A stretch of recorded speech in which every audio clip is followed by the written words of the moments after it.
Hi friends, welcome to காரா boondi YouTube channel. இன்றைக்கி என்ன லஞ்சுன்னு பார்க்கலாம் வாங்க. வெள்ளை சாதம்,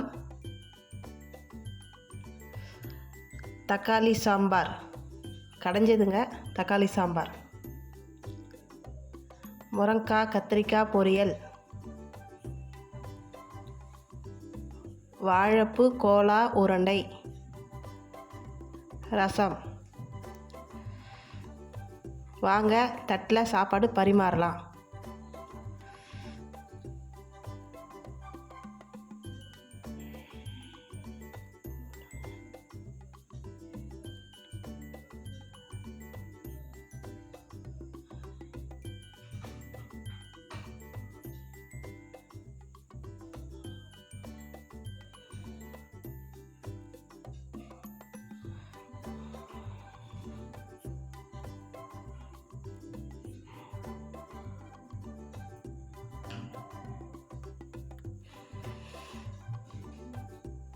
வாங்க ஃப்ரெண்ட்ஸ் சாப்பிட்லாம். தேங்க்ஸ் ஃபார் வாட்சிங் திஸ் வீடியோ. லைக் பண்ணுங்கள், ஷேர் பண்ணுங்கள், சப்ஸ்கிரைப் பண்ணுங்கள். பாய்.